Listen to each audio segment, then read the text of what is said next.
은혜 받으실 하나님의 말씀은 열왕기상 2장 1절에서 4절까지의 말씀입니다. 제가 가진 성경 구약 성경 511쪽 전후에 있습니다. 열왕기상 2장 1절에서 4절까지의 말씀입니다. 구약 511쪽 전후에 있습니다. 열왕기상 2장 1절에서 4절 다 찾으신 줄 알고 한 절씩 말씀을 나누도록 하겠습니다. 다윗이 죽을 날이 임박함에 그의 아들 솔로몬에게 명령하여 이르되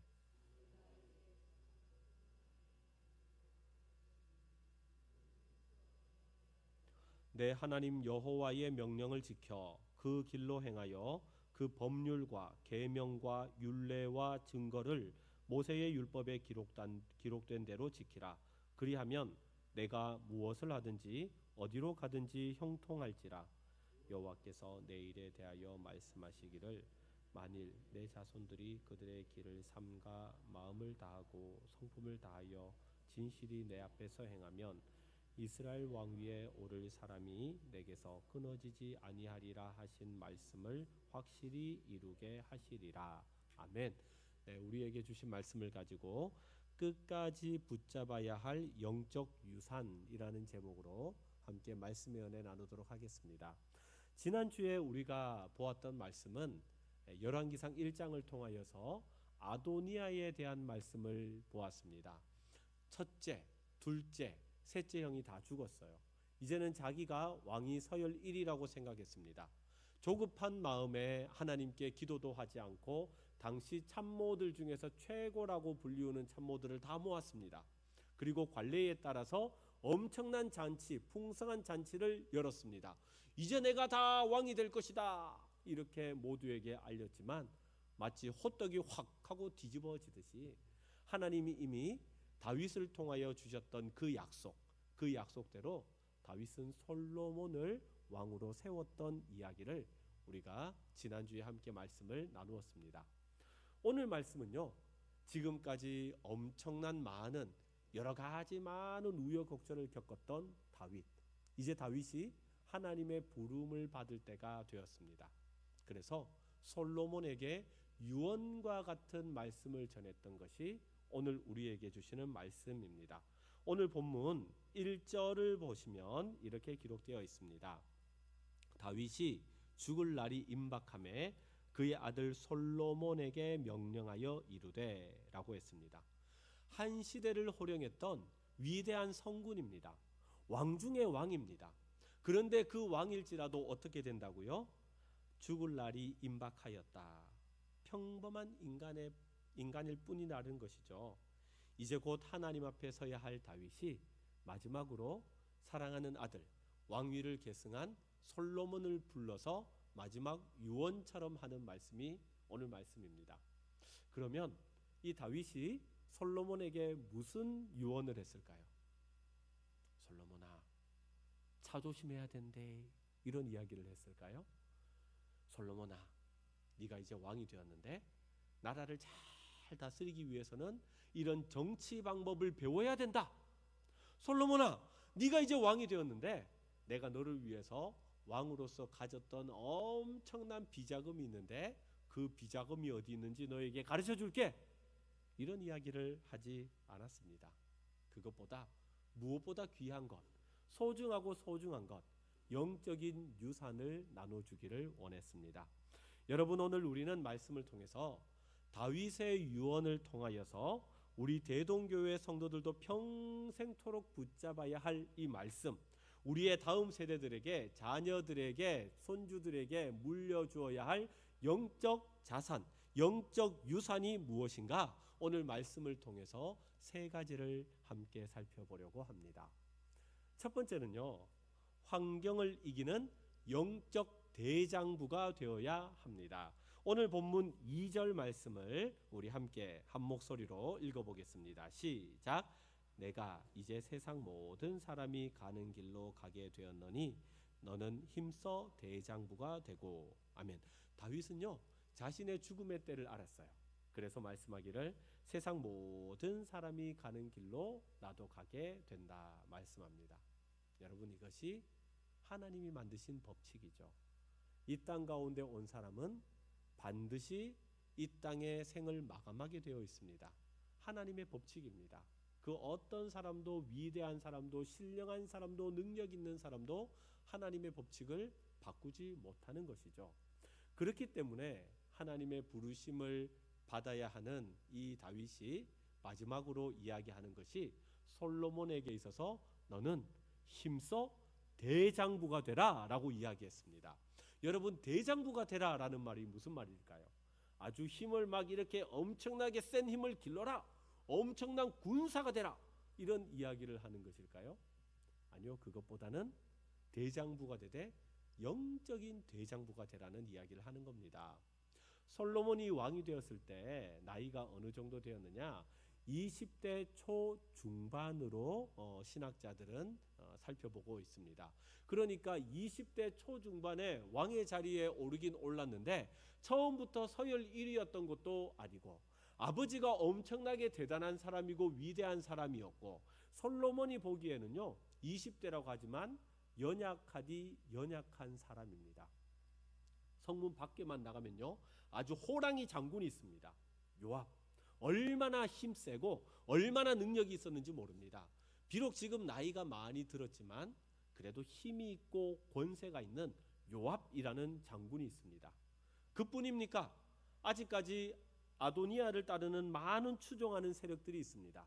솔로몬이 조금만 잘못하면 마치 물어 뜯으려고 하이에나처럼 조금만 잘못만 해봐라, 이런 마음을 가지고 솔로몬을 바라보는 사람들이 너무 많은 거죠.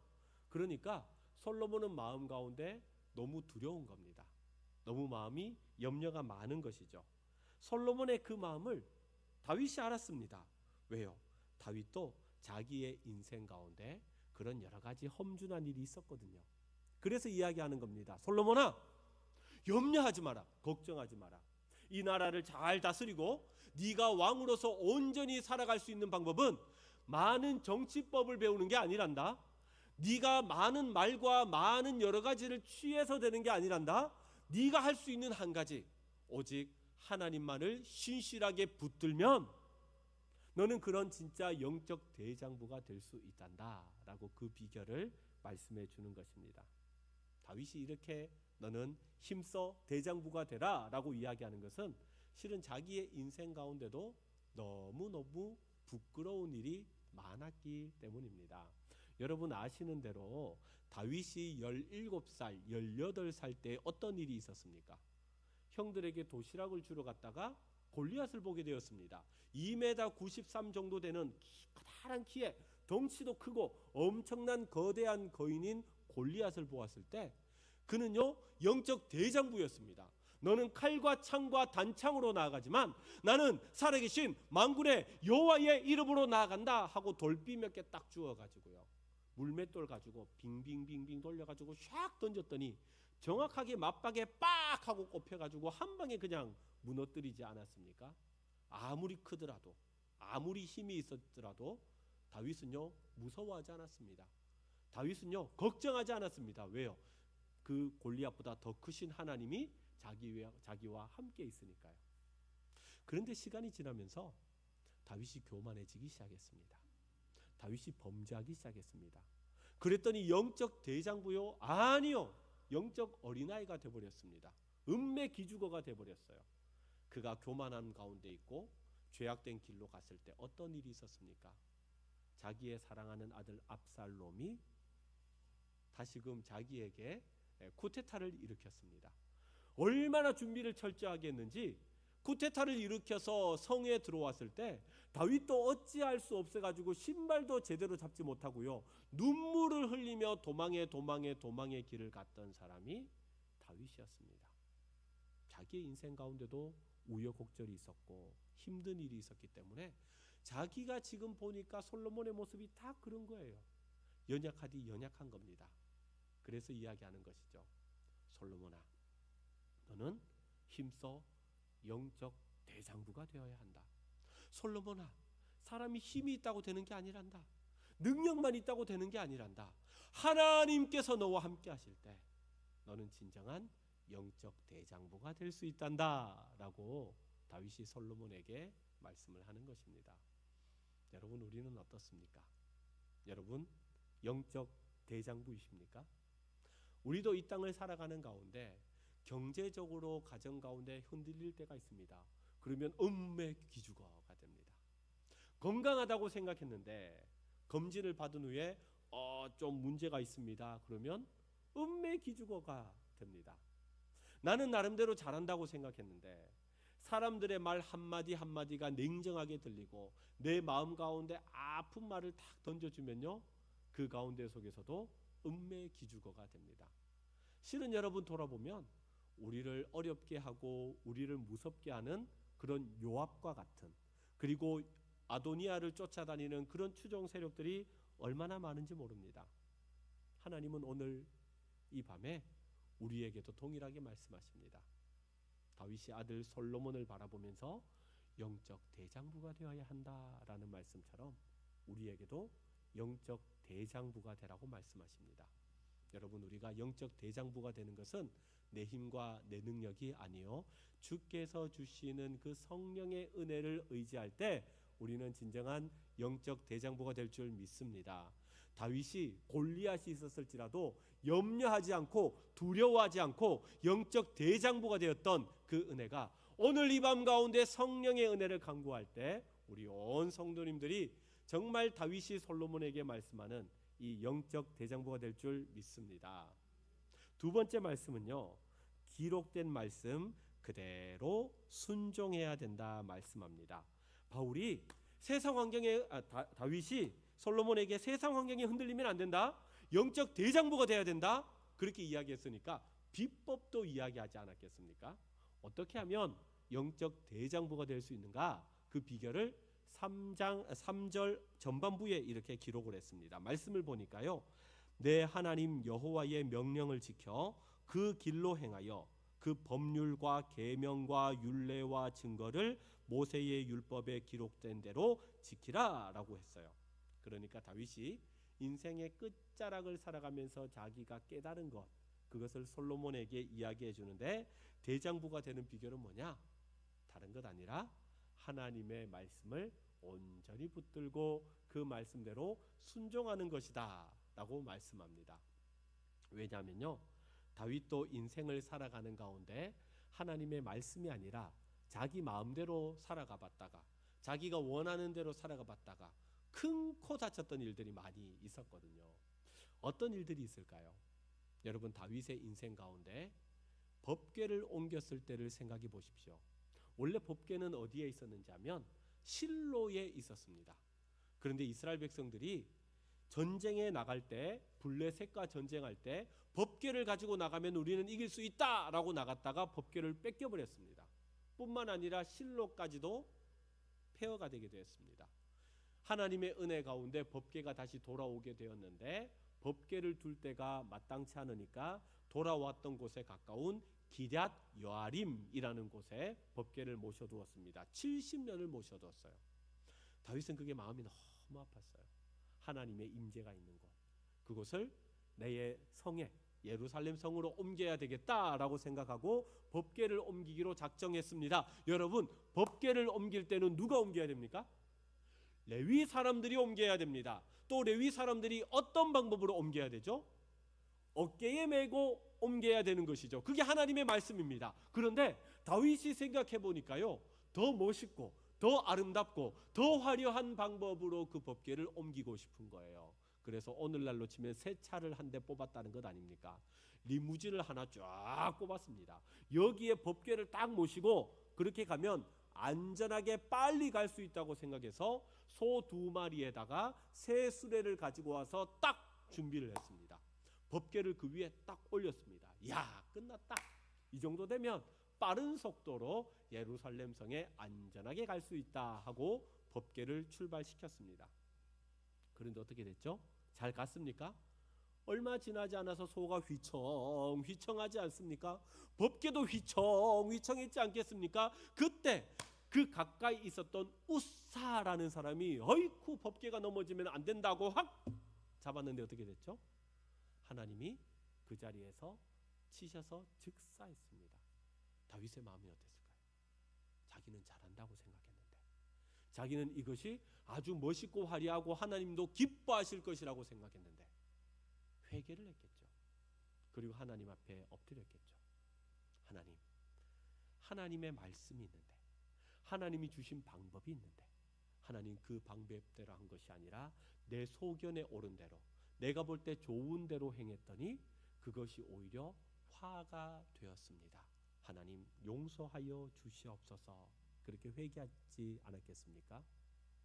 다윗이 그래서 이 마지막 인생의 여정 가운데 영적 대장부가 될 수 있는 방법은 다른 게 아니다. 하나님의 말씀만을 온전히 붙잡고 그대로 순종하는 것이다 라고 이야기하는 겁니다. 그래서 말씀을 보시면, 다시 3절을 보시면 다윗은 계속해서 법률, 계명, 율례, 증거 그렇게 이야기하면서 하나님의 말씀에 대한 전적인 순종에 대해서 이야기하는 것을 볼 수 있습니다.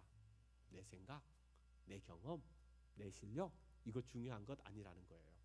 여러분, 우리도 이 땅을 살아가면서 하나님께서 기뻐하는 것이 무엇일까? 이렇게 하면 좋을 것 같다. 저렇게 하면 좋을 것 같다. 내 생각에는 너무 좋아 보여요. 내가 보기에는 너무너무 멋있어 보입니다. 그러나 여러분, 하나님은요, 우리의 화려함, 우리의 멋있음, 그것보다는 이미 만왕의 왕이시오 창조주에 주신 그 하나님께서는 우리에게 주신 말씀 그대로 그 말씀에 순종하는 것을 하나님이 원하십니다. 그러므로 하나님이 무엇을 원하시는지, 하나님의 뜻대로 어떻게 행해야 하는지 그 말씀을 온전히 붙드는 우리 성도님들 되시기를 소망합니다. 여러분, 지난주에 우리가 아도니아를 봤잖아요. 자기 마음대로 군대 장관 요압도 데리고 오고 아비아달 대제사장도 데리고 오고 좋은 참모들도 데리고 와서 이제 이렇게 다 준비했으니까, 다 계획했으니까, 좋은 사람 다 불렀으니까 끝났다. 그것은 무엇입니까? 하나님이 확 뒤집어 버리셨는데요. 여러분, 그의 계획에는 하나님의 말씀이 없었습니다. 여러분, 우리 가운데도 하나님의 말씀이 없다면 그것은 무용지물입니다. 아무것도 아닙니다. 여러분, 우리가 연약하고 우리가 부족할지라도 하나님 말씀 붙들고 나아가면 하나님은 약속하신 말씀 그대로 일하시는 하나님, 성취하시는 하나님인 줄 믿습니다. 하나님, 주님 말씀하시면 내가 순종하겠습니다. 주님이 멈추라시면 멈추겠습니다. 하나님의 말씀을 가장 중요하게 여기는 그런 영적 대장부가 되시기를 소망합니다. 마지막 세 번째는요, 말씀 안에 거하는 진짜 형통을 누려야 합니다. 자, 우리가 말씀 그대로 순종하며 걸어갈 때 하나님이 우리에게 놀라운 복을 주시겠다 하고 약속하셨습니다. 그 복이 어떤 복인가? 3절 후반부 마지막을 보면 이렇게 기록되어 있습니다. 그리하면 내가 무엇을 하든지 어디로 가든지 뭐 할지라? 형통할지라 말씀하셨습니다. 여러분, 형통한 것은 어떻게 하면 형통합니까? 세상은 이야기할 때 최고의 방법대로, 최고의 좋은 것으로 모든 일을 척척척척 풀리도록 모든 것들을 준비하면 그게 최고의 형통이다 라고 이야기합니다. 그런데 성경은 그렇게 말씀하지 않습니다. 성경은 말씀하기로 사람들의 눈에 보기에 넓어 보이고 많은 사람들이 가고 많은 사람들이 그곳이 좋다고 갈지라도 그것이 형통한 길이 아니라고 합니다. 오히려 그 길은 멸망으로 가는 길이라고 합니다. 좁습니다. 협착합니다. 가는 사람들이 많지 않습니다. 불편한 길입니다. 그러나 그 길로 나아가면 하나님이 주시는 생명의 길이라고 말씀합니다. 그러므로 여러분, 진정한 형통의 길은 무엇인가? 성경이 말씀하는 진짜 형통의 길은 방금 읽었던 말씀처럼 무엇을 하든지 어디로 가든지 하나님의 말씀 의지하고 나아가면 그것이 주님이 우리에게 주신 진짜 형통의 길인 줄 믿습니다. 그래서 다윗은요, 마지막으로 4절 말씀을 통해서 솔로몬에게 정말 기억해야 될 말씀이 있다. 하나님이 나에게 주신 말씀이다. 너도 잘 새겨 들어야 한다. 그 말씀은 그대로 이루어진다 하면서 4절 말씀을 주었습니다. 4절 말씀도 함께 한 목소리로 읽겠습니다. 시작. 여호와께서 내 일에 대하여 말씀하시기를 자손들이 그들의 길을 삼가 마음을 다하고 성품을 다하여 진실이 내 앞에서 행하면 이스라엘 왕위에 오를 사람이 내게서 끊어지지 아니하리라 하신 말씀을 확실히 이루게 하시리라. 아멘. 자손 대대로 하나님의 통치와 하나님의 복을 받으며 진짜 형통을 누릴 수 있는 방법이 뭐라고요? 하나님의 약속을 신뢰하고 그 약속을 온전히 붙잡고 순종하는 길, 그것이 바로 진짜 형통을 누리는 방법이다라고 말씀합니다. 여러분, 인생을 살아가면서 진짜 형통을 누리는 방법은 다른 것 아니었습니다. 내 계획이 좋아 보이고 아름다워 보이고 빠른 길 같고 그것이 더 좋아 보이는 길 아닙니다. 하나님이 우리에게 주시는 말씀을 붙잡고 그 말씀대로 나아가는 그 길이 하나님께서 우리에게 주신 축복의 길인 줄 믿습니다. 그 길이 좁아 보이고 그 길이 가팔라 보이고 그 길이 음침해 보이는 길일지라도 주님이 주시는 그 길로 나아가면 주님은 그 길 앞에 등불로 우리를 인도하실 것이고 시온의 대로를 열어주셔서 가장 선한 길로 가장 안전한 길로 우리를 인도해 주실 줄 믿습니다. 그러므로 조급함을 내려놓고 말씀 안에 거함으로 하나님이 책임지시는 진짜 형통을 누리는 우리 성도님들 되시기를 소망합니다. 말씀을 정리하도록 하겠습니다. 다윗은 평생 동안 수많은 전쟁을 했습니다. 승리도 했습니다. 수많은 우여곡절을 겪었던 왕입니다. 파란만장한 삶을 살았습니다. 그런데 마지막으로 오늘 말씀을 통하여서 사랑하는 아들 솔로몬을 향하여 물려주고 싶은 것은 화려한 왕관이 아니었습니다. 많은 재물이 아니었습니다. 다른 것보다 영적인 유산을 물려주기를 원했습니다. 여러분, 오늘 말씀은 우리에게도 우리의 모습을 돌아보기를 원하십니다. 우리는 우리의 자녀들에게 그리고 이 세대 가운데 무엇을 물려주기를 원하십니까? 무엇을 물려주시려고 그토록 분주하게 바쁘게 삶을 살아가십니까?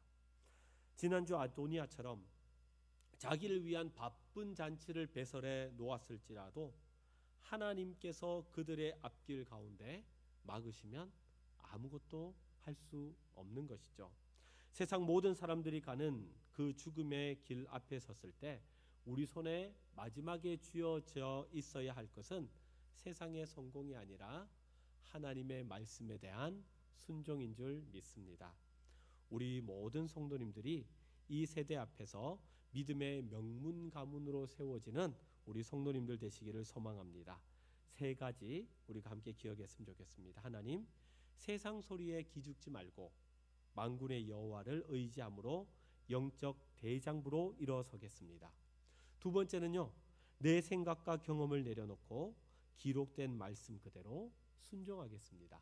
마지막 세 번째는 상황에 흔들리지 않고 말씀 안에 거하는 진짜 형통을 누리는 하나님의 자녀 되기를 원합니다. 그리하여 우리가 걸어가는 곳곳마다 주님 주시는 주권으로 말미암아 승리를 경험하시는 우리 모든 성도님들 되시기를 주의 이름으로 축원합니다. 이 시간